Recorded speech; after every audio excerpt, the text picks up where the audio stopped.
Boa noite a todos, a paz do Senhor.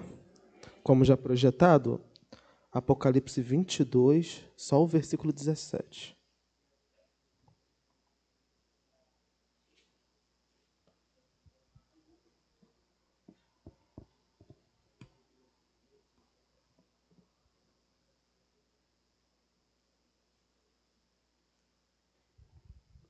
Apocalipse, capítulo 22, versículo 17. Vou fazer a leitura, você acompanha comigo, por favor.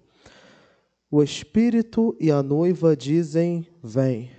E todo aquele que ouvir, diga, vem. Quem tiver sede, venha. E quem quiser, beba de graça da água da vida. Só até aqui, vamos orar. Santo Deus, amado Pai, Senhor, como é maravilhoso estar na Tua presença, ó Deus, sendo saciado, ó Pai, pela Tua maravilhosa graça, Senhor. Vem falar aos nossos corações, vem preencher, ó Deus, os vazios da nossa alma, Pai. Vem trazer vida para nós, ó Deus. É o que nós te pedimos no nome santo de Cristo Jesus. Amém. O irmão pode se assentar. Falou que vai abrir em Apocalipse, já até assusta um pouco, né? Mas o livro de Apocalipse ele não foi escrito para trazer medo ao cristão ou ao leitor, mas ao contrário, o seu significado justamente é revelação. E é o apóstolo João, pelas visões que ele tem, dadas pelo Senhor, trazendo paz para a igreja, mostrando para a igreja, embora viva em um mundo hostil, ela tem um Deus soberano que está no controle de todas as coisas. E o que João vai mostrar no Apocalipse é justamente isso. Por mais que as coisas pareçam estar difíceis, por mais que as coisas pareçam se complicar, Deus está no controle de tudo e, no fim, sairá vencedor sobre todas as coisas. E a igreja com ele será vencedora também, porque a vitória pertence ao Cordeiro de Deus. Quando nós chegamos à escrita propriamente de Apocalipse, a igreja estava enfrentando uma grande tribulação e uma grande perseguição ao redor do mundo. Então, ele realmente é escrito em um ambiente complicado para o povo de Deus, mas, como já falado, ele vem para trazer esperança. Esse pequeno versículo que nós lemos, e depois em casa você leia, né? É bom que leia tudo, mas leia o capítulo 21, leia o capítulo 22. É João tentando com palavras. Eu digo tentativa por quê? Porque é impossível expressar o que ele mesmo estava vendo. Ele estava vendo a perfeita glória de Deus, o reino de Deus sendo apresentado ali, o futuro da igreja. E quando nós olhamos para o capítulo 22 e vemos esse magnífico lugar em que Deus tem preparado para o seu povo, para a igreja, nós percebemos o quê? Que ainda que passando por atribulações, lutas e angústias nessa vida, nada pode se comparar com essa glória, e Paulo vai falar isso, nós lemos na quarta-feira, nada vai se comparar com essa glória que nos será revelada, a glória da salvação, a glória do reino de Deus, a própria presença do Senhor que como o sol iluminará a todos, um corpo glorificado que não mais sofrerá com as doenças, as enfermidades, mas também não sofrerá mais com o pecado e com a maldade. A revelação que o Apocalipse vai nos trazer é uma revelação maravilhosa, mas ela é aplicada somente na vida daquele que crê.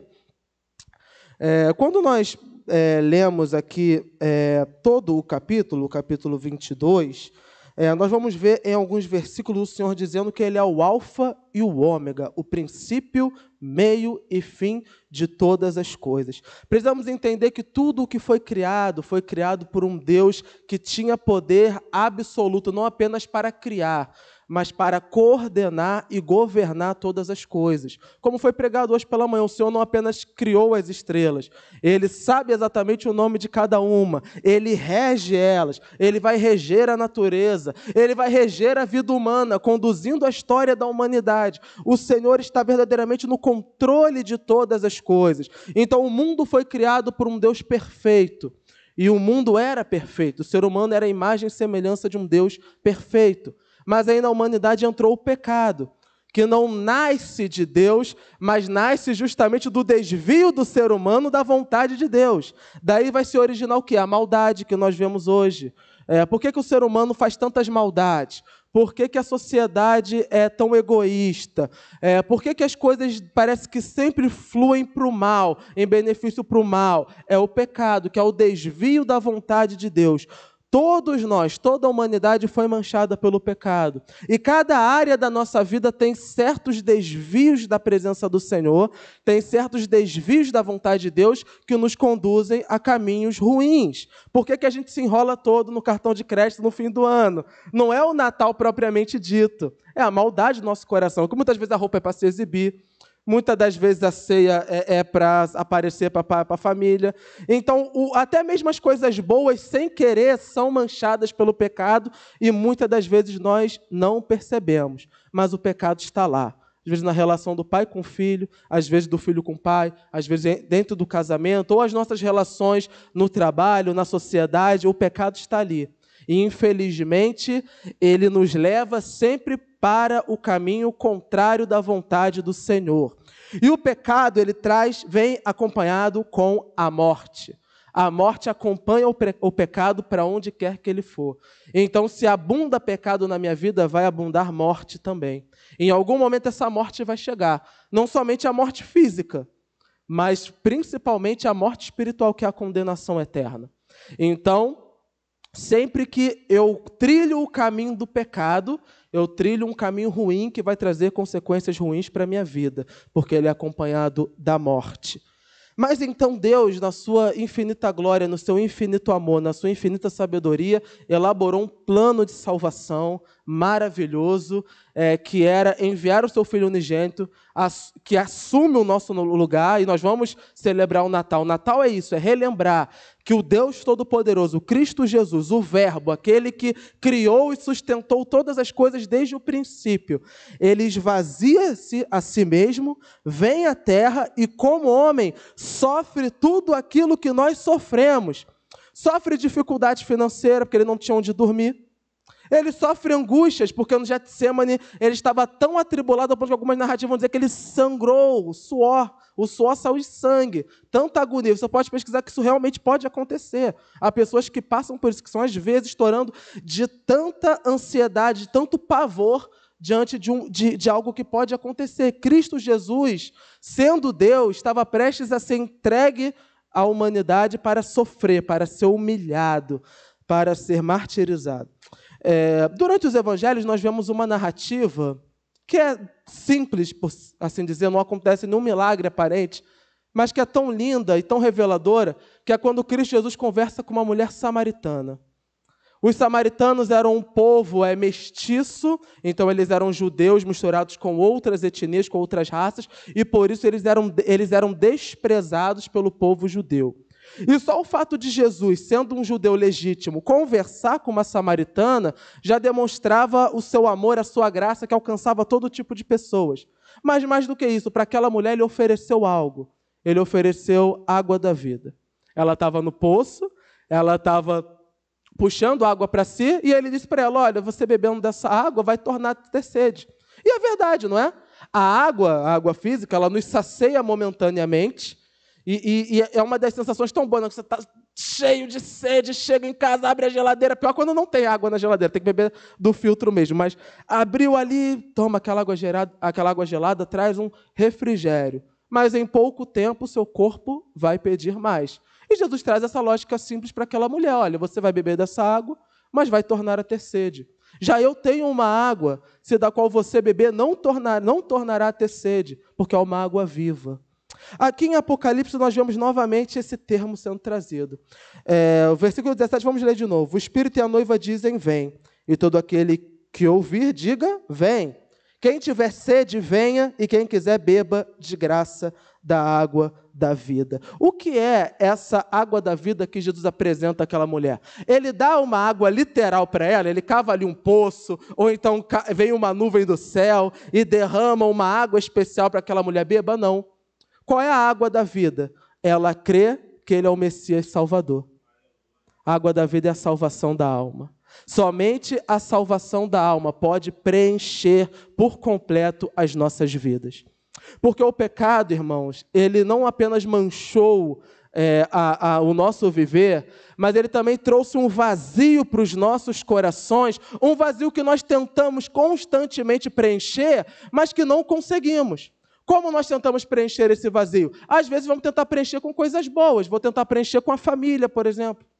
Vou tentar preencher casando, me tendo filhos, cuidando bem dos filhos. Vou tentar preencher trabalhando, conseguindo uma boa profissão, talvez estudando mais para conseguir um trabalho que eu goste. Mas isso não saciará plenamente as nossas vidas.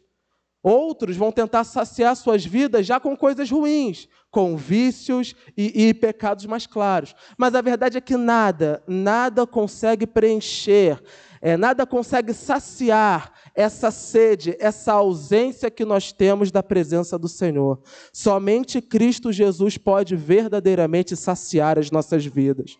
Porque toda a alegria desse mundo é momentânea. É como a água física. Ela sacia por um momento, mas logo depois o corpo precisa de mais. Temos alegria nessa terra? É claro que teremos, sempre, óbvio. Não precisa ser crente para ter momentos de alegria. E momentos de alegria saudáveis, por que não? Mas esses momentos de alegria, comunhão, amor, palavras bonitas sendo faladas, o Natal está chegando, coisa linda, todo mundo junto, isso vai passar. As atribulações virão, e muitas das vezes no momento de atribulação tu nem lembra mais como foi feliz o teu Natal, como foi feliz o teu Ano Novo, tu só lembra que tu está passando por uma angústia, tu só sabe que tu está passando por um problema, e só isso vem na tua mente. Esse vazio, queridos, que nós temos na nossa vida, quando verdadeiramente preenchido por Jesus, ele é tão significativo que nem as mais diversas circunstâncias conseguem roubar a alegria, a paz e o amor, a graça maravilhosa que vem através da fé em Cristo Jesus. Porque as atribulações nós as enfrentaremos normalmente. Porém, quando nós temos a graça de Cristo Jesus sobre nós, nós passamos pelas atribulações, nós passamos pela angústia, tendo a certeza que temos um Deus soberano no controle de todas as coisas. Tendo a certeza que eu tenho um Cristo que me ama, que cuida da minha vida, que me guarda, me protege, me livra do mal. A salvação da alma, ela vai nortear toda a nossa vida, porque não mais eu vou olhar para aquilo que está ao meu redor, mas a minha visão agora vai ser para o alto. Eu olho para Cristo Jesus e olhando para Cristo Jesus, tudo mais fica para trás, tudo mais passa. Eu me concentro somente em Cristo Jesus, que pode verdadeiramente saciar a minha alma. Depois do plano de salvação que o Senhor traz para nós, por fim virá a consumação de todas as coisas, que é quando Cristo Jesus verdadeiramente voltará para julgar a todos.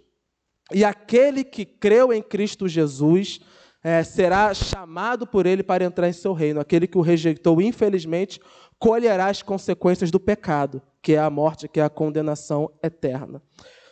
Nesse espaço em que nós vivemos, entre o plano de salvação executado, ou seja, Cristo Jesus, que morreu e ressuscitou na cruz para salvar a tua alma, até a consumação, que ainda não aconteceu, nós temos esse momento de chamado. O Espírito e a noiva dizem, vem. Que Espírito? O Espírito Santo de Deus. É Ele quem chama e convence o homem do arrependimento. Foi o Espírito Santo do Senhor quem chamou você um dia. Não foi a habilidade do pregador, ou somente o carinho daquele que um dia te chamou para ver a igreja, ou que um dia pregou para você. É claro que nós, como povo de Deus, precisamos sempre estar dispostos a pregar e a falar, mas quem realmente tocou no seu coração e te apresentou Cristo Jesus foi o Santo Espírito de Deus.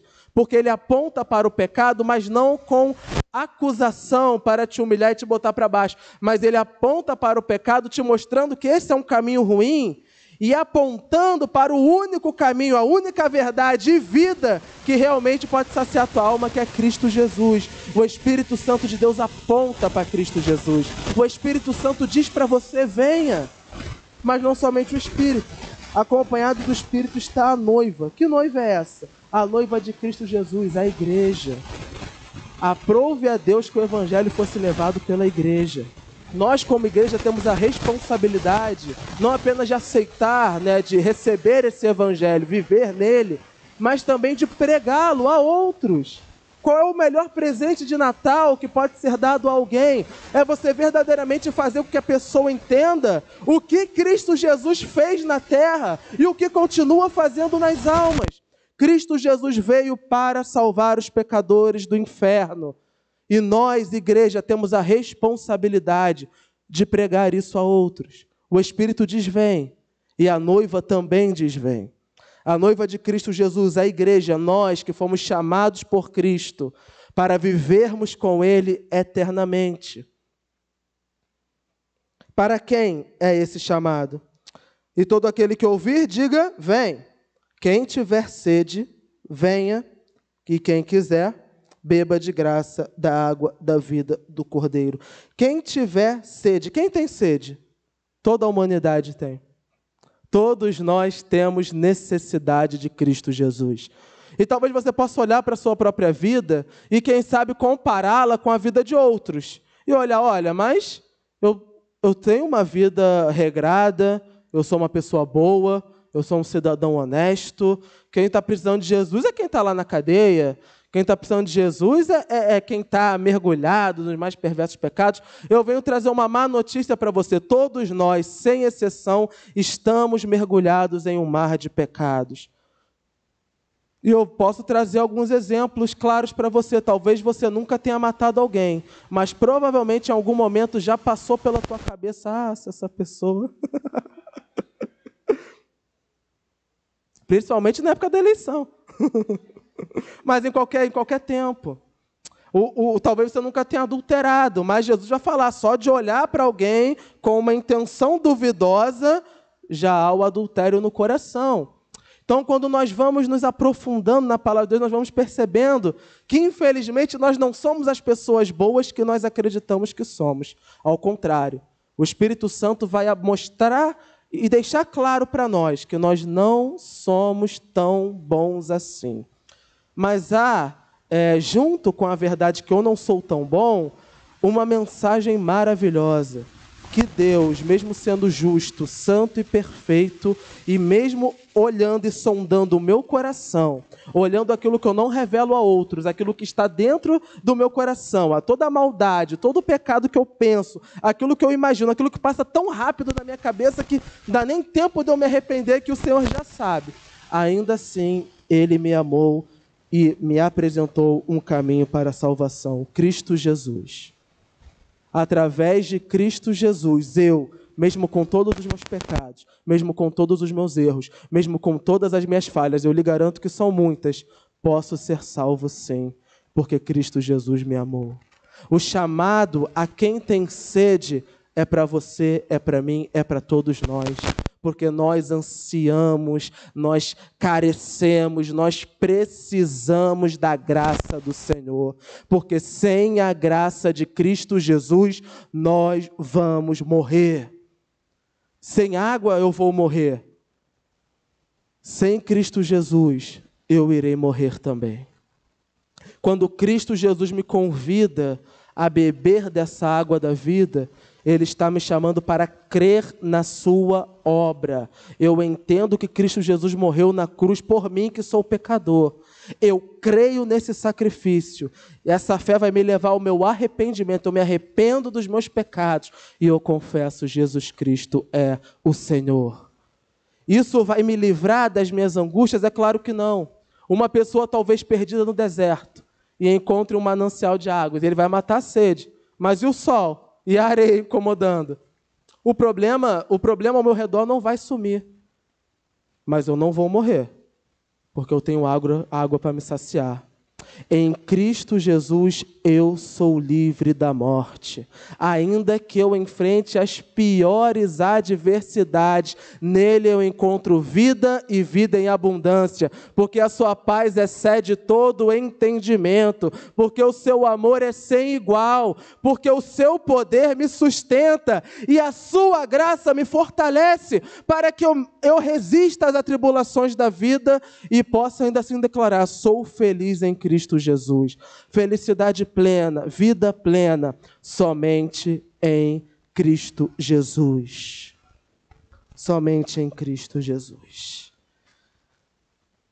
Uma água viva que sacia por completo a minha vida. Depois de já crentes em Cristo Jesus, depois de já no caminho do Senhor, nós também podemos passar por momentos da vida onde, mesmo já crendo em Cristo Jesus, mesmo já o confessando como Senhor e Salvador, ainda assim enfrentarmos momentos onde talvez nós possamos nos sentir fracos, possamos nos sentir abatidos, sozinhos.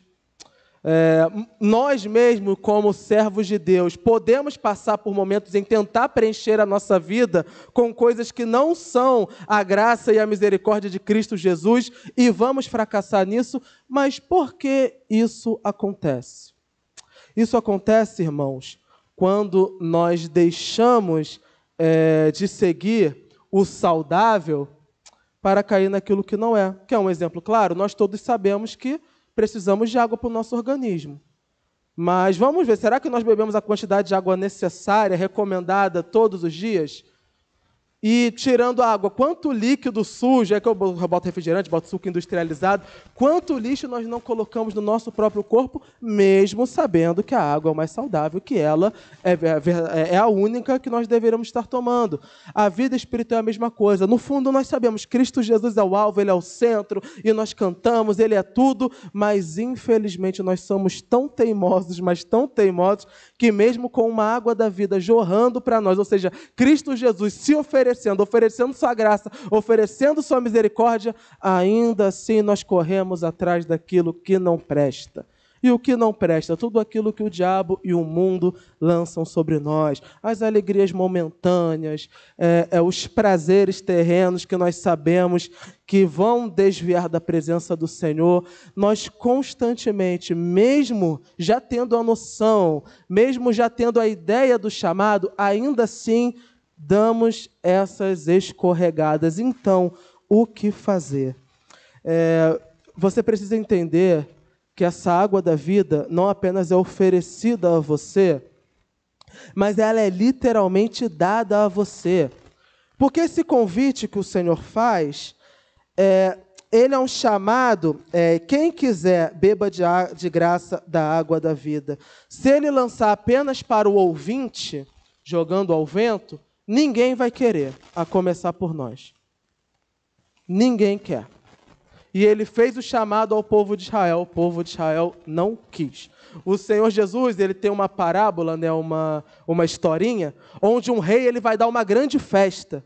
E ele chama todo o seu povo, mas ninguém do povo vai. Ninguém quer ir. E o rei, angustiado, atribulado, fala, vão pelas ruas, peguem todos os mancos, todos os coxos, os cegos, e tragam a força aqui. E o pessoal vai lá na base da chibata mesmo levar o povo para a festa. E ainda assim, no meio disso, teve um cara que não estava devidamente vestido e foi posto para fora. O que Jesus está querendo dizer? Irmãos, se dependesse de nós, nós não nos converteríamos a Cristo. Nunca, jamais, jamais. Para nós, crente, é ser o povo mais chato que existe. Para nós, esse negócio de Bíblia, esse negócio de igreja. Por que nós estamos aqui? Porque o Espírito Santo não somente nos ofereceu, mas Ele literalmente nos deu a água da vida. Ele entrou em nós e preencheu as nossas vidas de tal maneira que depois da vida preenchida, nós olhamos para Ele e falamos, eu não consigo mais viver sem isso. Eu não sabia que era tão bom, eu não sabia que eu precisava, até que Ele veio e me deu, derramou sobre mim essa água maravilhosa. Se você está aqui, é porque o Espírito Santo de Deus te convidou, te chamou e quer jorrar na tua vida rios de águas vivas, para saciar verdadeiramente a tua alma, para libertar você de toda angústia, de toda ansiedade, de todo o mal dessa vida, para verdadeiramente tirar o peso e a condenação do pecado de você, ainda independente do que tu já fez e de qual tipo de situação tu veio, ou dos tipos de pecados que você cometeu, Hoje o Espírito Santo de Deus, a noiva de Cristo Jesus, hoje Deus, a palavra do Senhor te chamam novamente. Arrependa-se dos seus pecados e receba a água da vida do Cordeiro Santo de Deus. Talvez você possa continuar rejeitando, assim como muitos rejeitaram. Mas eu venho aqui te dizer, um dia talvez, e eu espero que não eu e não você, mas um dia talvez nós estaremos no inferno e nos lembraremos que o Espírito do Senhor nos ofereceu a água da vida. A noiva de Cristo Jesus, a igreja, ofereceu a água da vida e nós a rejeitamos. Ou talvez a aceitamos apenas da boca para fora, mas nunca verdadeiramente a ingerimos. Apenas convivemos ao redor daqueles que estavam lá. Queridos, nós não fomos chamados para ver uma religiosidade vazia, onde nós simplesmente viemos à igreja de vez em quando, encontramos pessoas boas, algumas nem tão boas assim, e nos relacionamos e convivemos, e assim vai, não. Nós fomos chamados verdadeiramente para sermos transformados por Cristo Jesus.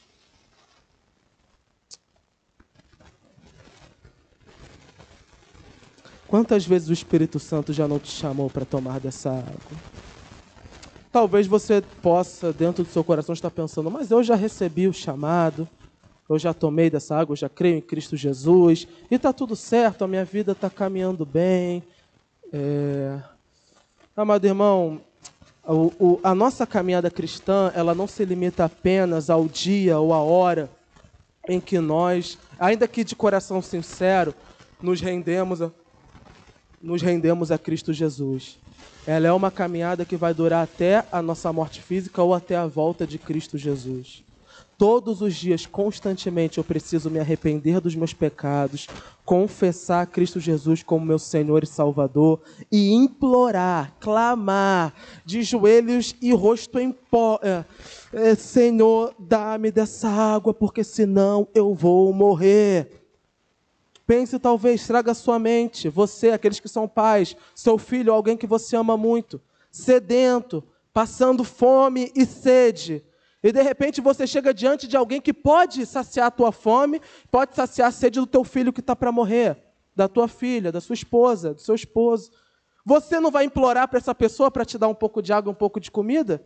Você não vai querer saber, você não vai mais lembrar da sua condição financeira, você não vai mais lembrar do seu status, você vai se humilhar, porque você sabe que aquela pessoa pode matar a tua fome, pode matar a tua sede. Eu venho aqui te dizer que aqui neste lugar está alguém que pode matar a tua fome, pode matar a tua sede. É Cristo Jesus. E diante dele não há status, diante dele não há profissão, diante dele não importa de onde viemos ou para que lugar profissionalmente nós estamos indo, para ele importa unicamente a tua alma. Renda-se a Cristo Jesus verdadeiramente, confesse-o como seu Senhor e Salvador, e você terá em seu coração rios de água-vida fluindo no seu viver. E para nós que acreditamos já ter experimentado essa água viva, já estamos no caminho, que possamos constantemente estar clamando para que esse rio de água viva verdadeiramente se renove em nossos corações, para que nunca desejemos outra coisa, senão aquilo que de fato sacia a nossa alma, que é a graça de Cristo Jesus, o nosso Senhor. Vamos orar. Feche seus olhos, curva sua cabeça. Espírito Santo de Deus, um dia o Senhor disse a nós, vem, e nós viemos, ó Pai. A noiva de Cristo Jesus, a tua igreja verdadeira, pregando a tua palavra, disse, vem, e nós viemos, Senhor. Não viemos pela nossa própria força, mas porque o Senhor com laços de amor nos atraiu. E depois, ó Deus, de experimentar da água da vida, de experimentar a tua presença em nosso viver, nós ficamos certos, ó Pai, que não precisamos de nada mais. Nós só dependemos unicamente da Tua presença. A Tua presença nos sacia, Senhor. Deus Todo-Poderoso, nós clamamos nessa noite, renova-nos, ó Deus. Que, ó Deus, o Teu rio de águas vivas continue a fluir no nosso viver, Senhor. Que, ó Deus Todo-Poderoso, a Tua graça, o Teu amor, Senhor, as Tuas misericórdias continuem se renovando sobre nós. Porque, ó Deus, não importa o que venhamos a passar nessa terra, importa somente estarmos contigo, ó Deus, recebendo de Ti a salvação da alma e o sustento que só o Senhor Jesus pode dar. Espírito Santo de Deus, nós oramos agora como Tua igreja, para que não somente, ó Pai, nossas vidas sejam fortalecidas e capacitadas, ó Deus, a continuarmos fluindo nesse rio maravilhoso, mas a também seguirmos o Teu ídolo, ó Pai, e anunciarmos a outros, ó Deus, a salvação que vem de Cristo Jesus. Levanta nesse lugar um povo que prega a Tua palavra. Levanta nesse lugar, Senhor, homens e mulheres que levarão para suas casas, não talvez a providência, Senhor, física, mas levarão a palavra de Deus, que será salvação para os lares, salvação para os pais, salvação para os filhos, salvação para os cônjuges, Senhor. Que, ó Deus, nós possamos declarar pela autoridade do Espírito Santo a todos esses que têm sede, ó Pai, venham, pois aqui há um rio de águas vivas fluindo do trono da graça de Deus. Sacia, Senhor, as nossas vidas.